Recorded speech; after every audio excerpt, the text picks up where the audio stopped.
A conversa hoje é em 9 minutos, diz respeito à saúde e espiritualidade. Para isso, vamos conversar com a presidente da Associação Médica Espírita do Espírito Santo, a doutora Ana Catarina Tavares Loureiro. Bom ter você de novo aqui, viu, doutora Ana? Você já esteve aqui conosco falando a respeito disso. É um tema que a gente nunca se cansa de abordar. Digamos, as tantas vertentes da cura, né? A cura pelos processos formais, pelos processos não reconhecidos oficialmente, academicamente, mas que funcionam. E como o meu papel aqui é ficar provocando, a ideia de trazê-la nova aqui. Existe, Ana, uma correlação entre espiritualidade e saúde?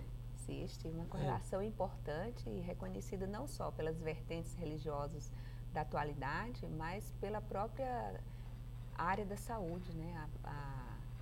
O pessoal que estuda saúde coletiva, sobretudo, tem se debruçado muito em entender melhor essa relação que tem mostrado algumas evidências de um indivíduo com uma espiritualidade mais acentuada, mais bem vinculada, ele ser um fator importante de impacto na saúde desse indivíduo. No mínimo, inclusive, para ele lidar melhor com uma eventual doença, né? Lidar melhor com a doença significa estar melhor, estar bem, né? Estar com bem-estar.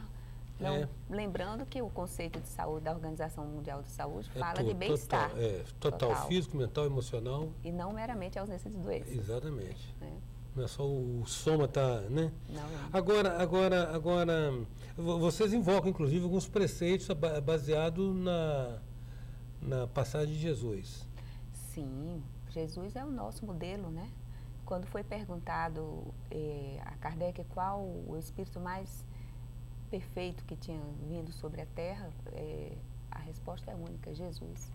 Então, Jesus, ele, na sua passagem pela Terra, ele nos deixou muitos exemplos e muitas formas de como a gente lidar com as dificuldades em relação à saúde. Vamos lembrar algumas falas básicas dele. Todas as vezes que ele realizava as curas, ele dizia, a tua fé te salvou. E ele dizia também, ides e não pequeis mais, para que não te suceda coisa pior.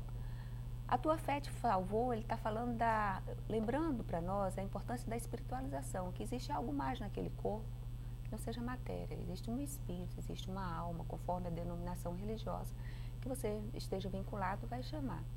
Quando fala para ides e não pequeis mais, é um convite ao indivíduo para que ele tenha uma nova mudança na forma de viver, nos pensamentos, nos sentimentos, nas emoções, mais na contemporaneidade, aos hábitos de vida em geral, hábitos saudáveis de vida. Então, é o não pequeis mais, não relacionado à culpa, como muitas vezes nós somos levados a pensar, mas é um convite a mude os hábitos de vida.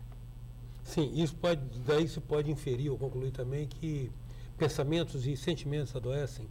Pensamentos negativos e sentimentos negativos, entristecidos, a mágoa, o ódio, adoecem. Existem alguns trabalhos mostrando essa correlação. Não é uma correlação linear, né, mas quando fala, por exemplo, de câncer de mama, eles observam que as mulheres que têm mágoa, elas têm mais propensão, vamos falar assim, a ter câncer de mama. Então, isso nos convida a que a gente tente equalizar essas emoções. Não é que a gente é um robô que vai apertar um botãozinho e tirar aquela emoção, mas tentar entender e lidar melhor com ela. Então, a sua espiritualização vai ajudar isso. Agora, veja bem, Ana, não seria talvez um sentimento no sentido da relação com o outro, que é interessante que na nossa vida a questão do outro é fundamental, né? O outro é a referência da gente, e para o lado alto é o irmão, é o filho que ele quer ver ser tratado igual nós nos achamos nos direitos de sermos tratados, né? Não é amar ao próximo como a si mesmo? A recomendação, eu preciso me amar, me cuidar para amar o próximo. Então, a minha referência de lidar com o outro é como eu lido comigo mesmo. Então, se eu me cuido, se eu me trato, se eu me amo, eu vou saber cuidar do outro, amar o outro, viver, né, numa forma mais solidária, mais humana, respeitando as individualidades, não querendo que o outro seja como eu quero que ele seja, mas entendendo que ele é um ser único, que ele está ali como filho de Deus, então é meu irmão, ainda que naquele momento ele esteja cometendo uma falta grave, eu não preciso ser conivente com a falta dele, mas entender que é um irmão em um momento de falha, de fraqueza, de fragilidade. Tem um santo que falou isso, né? Odiar o pecado e amar o pecador. Exatamente. Se não estou enganado, foi Santo Agostinho, mas eu não posso afirmar isso.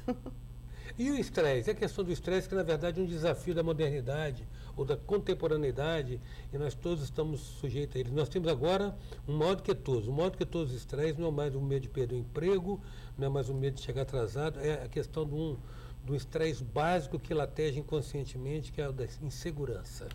Como é que a gente lida com isso? Olha, voltando a Jesus, ele disse lá no Sermão da Montanha, que o Sermão da Montanha não é somente as bem-aventuranças, popularmente dito, né? Sim. Então, eles são 3 capítulos muito bonitos. Então, ele diz assim, não vos preocupeis com o dia de amanhã.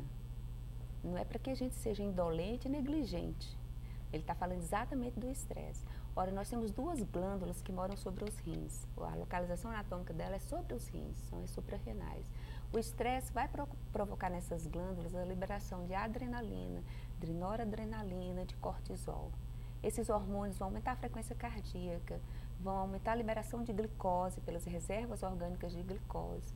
Então, imagine um estresse crônico. Cronicamente, você está com o nível de glicose elevada no sangue. Cronicamente, a sua frequência cardíaca está elevada e, cronicamente, a sua frequência respiratória. Ainda que você não perceba. Então, você faz o seu organismo trabalhar no limite máximo. Não existe nenhuma máquina que aguente isso. Então, o organismo trabalhando sempre no limite máximo, uma hora começa a falhar.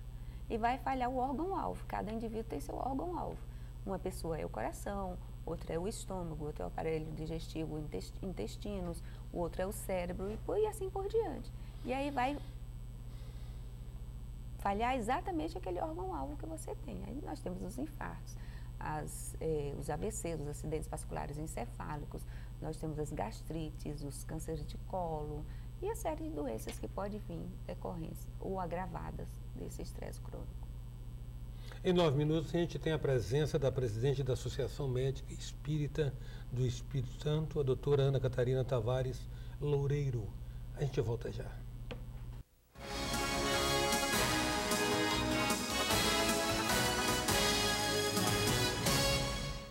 Voltamos com 9 minutos, que traz hoje a presidente da Associação Médica Espírita do Espírito Santo, a doutora Ana Catarina Tavares Loureiro.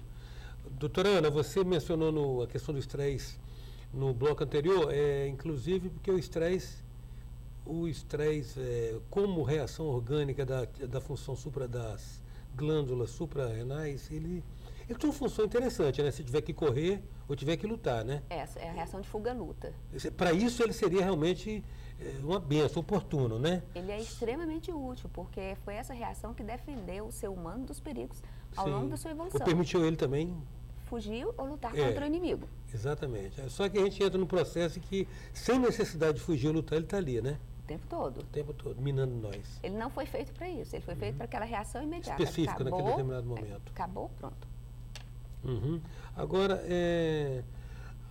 o entendimento de que uma doença chega primeiro ao espírito antes de acometer o corpo, isso é da doutrina de vocês? Isso é do espiritismo? O espiritismo fala muito sobre isso, os autores espíritas, espíritos espíritas que trazem as comunicações para a gente também nos falam muito, mas mesmo na contemporaneidade, quando você vê a ciência se debruçando sobre a espiritualidade do indivíduo como impactante na sua saúde, ele está dizendo que aquilo que vai na alma do indivíduo, ele vai se refletir no corpo físico.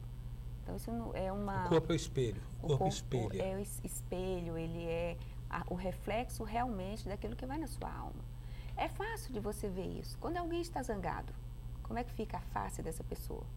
Ele está trazendo a emoção para a sua face. Quando alguém está feliz, sorri, expressão do olhar, então a expressão do seu sentimento está sendo transmitida pelo seu corpo.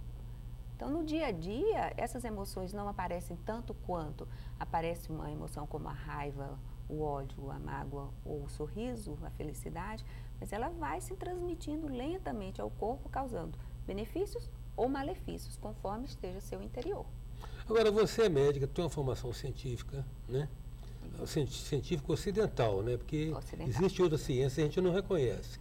Então, formação científica ocidental, que é aquela formação da experimentação. Faz uma experiência, repete sobre as mesmas circunstâncias, o resultado é o mesmo, então é cientificamente comprovado, né? Mas os recursos espirituais, às vezes, são vistos como mágicos. Como é que você vê isso? Como é que você lida com essa, desculpa, essa ignorância? Que para mim é ignorância. Não, muitas vezes as pessoas que nos procuram, eles querem realmente que a gente tenha uma varinha de condão. Eu costumo dizer que o meu estetoscópio, ele não é uma varinha de condão. Eu trabalho dentro do que é preconizado pela ciência que eu aprendi e para a qual eu estudei 6 anos academicamente e continuei meus estudos numa formação específica. Mas, se o indivíduo me permite, sempre que posso, eu procuro vinculá-lo à sua própria religião. Eu não estou ali para convertê-lo à minha visão religiosa. A questão da espiritualização não tem a ver com a religião do indivíduo. O indivíduo pode não ter uma religião, uma vinculação organizacional e ser extremamente espiritualizado. Sim. E ele pode ter uma vinculação organizacional e não ter espiritualização nenhuma. Tem um trabalho muito interessante feito em 2003 pelo Dr. Noni Maker, onde ele estudou uma população de 16.300 adolescentes. Todos esses 16.000 adolescentes diziam pertencer a uma religião.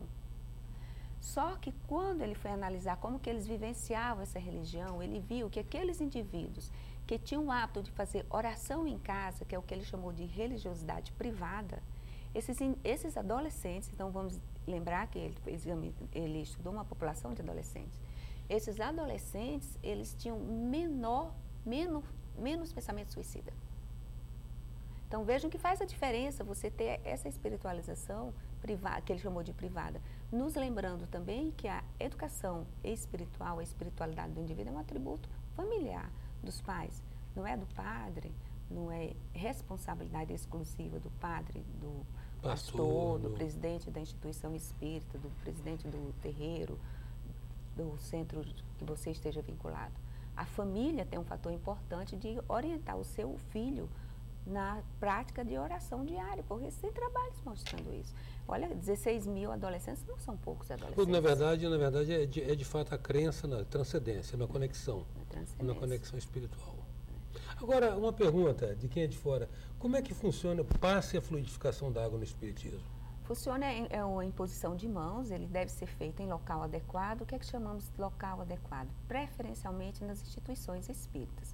Excepcionalmente, quando as pessoas estão adoecidas e impedidas de frequentar a instituição espírita, vai uma equipe na casa desse indivíduo. Então, é precedido de uma leitura, tanto na instituição quanto na casa do indivíduo necessitado, de uma leitura de cunho evangélico para ver uma harmonização energética e a imposição de mãos. Acredita-se que nessa imposição de mãos o indivíduo pode doar sua própria energia magnética potencializada pelos benfeitores espirituais que estão ali para ajudar. Então, vai potencializando essa energia, vai transmitindo boas energias ao corpo espiritual do indivíduo e essas boas energias recebidas, elas vão se transmitir ao corpo físico. A água fluidificada é a mesma coisa. Imposição de mãos, fluidificação da água, acreditamos que ali são colocadas energias benfazejas que vão ajudar a recuperação física e psíquica desse indivíduo. Ou seja, está embutido nisso o tempo todo o conceito da energia, da vibração. Energia eletromagnética, vibração. Pois é, agora veja bem, é interessante também como é que certo conhecimento aflora na humanidade, independente das referências culturais, né? Sim. Porque o passe é conhecido em outras culturas, né? Sim, o passe é conhecido em outras culturas e bem antes de Kardec codificar a doutrina espírita, nós tínhamos Mesmer. O mesmerismo, o Mesmer foi o primeiro a estudar o magnetismo. Então, assim, nós temos um conhecimento bem anterior a isso. O que nós fazemos é sistematizar essa prática. Por tudo que a senhora falou, então, doutora, ou seja, a partir daquilo que Jesus falou, então, a oração tem poder? A oração é tudo na nossa vida. Tem poder de acalmar a nossa alma, de nos trazer paz e nos trazer saúde física também. Eu quero agradecer a sua paciência em voltar aqui de novo para falar disso conosco. Grato. Eu que agradeço a oportunidade. Em 9 minutos, a gente contou com a presença da presidente da Associação Médica Espírita do Espírito Santo, a doutora Ana Catarina Tavares Loureiro. Até já.